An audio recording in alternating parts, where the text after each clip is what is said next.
എല്ലാവർക്കും മായസ് കിച്ചൻ സീക്രട്സിലേക്ക് സ്വാഗതം. ഫ്രഷ് മഞ്ഞൾ കാണാത്തവരാരെങ്കിലും ഉണ്ടോ?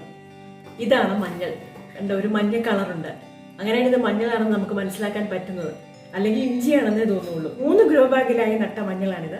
ഒരുപാടൊന്നും നട്ടില്ല.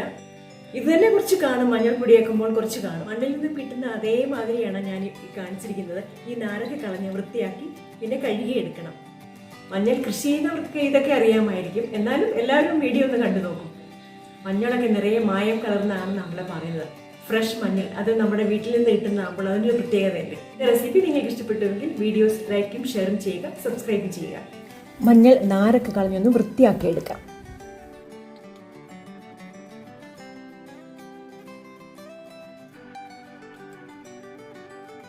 ഈ മഞ്ഞൾ ഇനി ഒന്ന് കഴുകിയെടുക്കണം. ഏകദേശം 650 ഗ്രാമോളം മഞ്ഞളുണ്ട്. ഉണക്കി പൊടിച്ച് വരുമ്പോൾ എത്ര കിട്ടുമെന്നറിയാം. പൊടിയാകുമ്പോൾ കുറച്ചേ കാണുള്ളൂ. മഞ്ഞൾ കഴുകിയെടുത്തു. ഇതിനി തിളച്ച വെള്ളത്തിലിട്ട് കുറച്ചു നേരം ബോയിൽ ചെയ്യണം. വെള്ളം തിളയ്ക്കുമ്പോൾ മഞ്ഞളിടാം.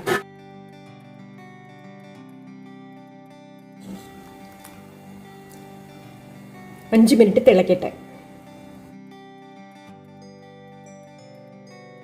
8 മിനിറ്റോളം ഇപ്പം തിളച്ചിട്ടുണ്ട്. ഇനി ഗ്യാസ് ഓഫ് ചെയ്ത് കുറച്ചു നേരം മഞ്ഞൾ ഈ വെള്ളത്തിൽ തന്നെ കിടക്കട്ടെ. പുഴുങ്ങിയ മഞ്ഞളാണ്. ഇതിൻ്റെ തൊലി മാറ്റണം.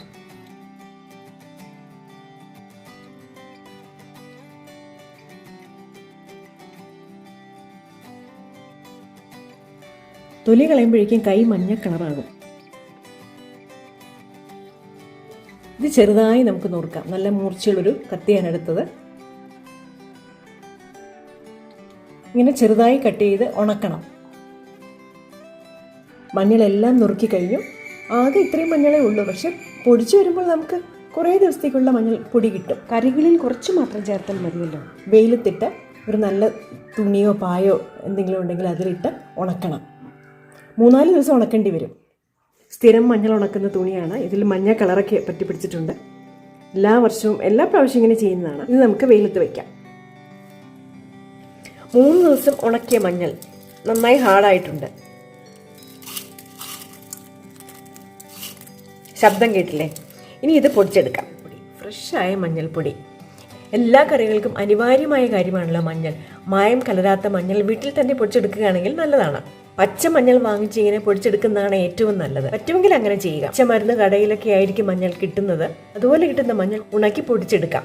നിങ്ങൾക്ക് എൻ്റെ വീഡിയോ ഇഷ്ടപ്പെട്ടെങ്കിൽ ഫ്രണ്ട്സിനും ഫാമിലി മെമ്പേഴ്സിനും ഒക്കെ ഒന്ന് ഷെയർ ചെയ്യുമല്ലോ. അടുത്ത വീഡിയോയുമായി വീണ്ടും കാണാം.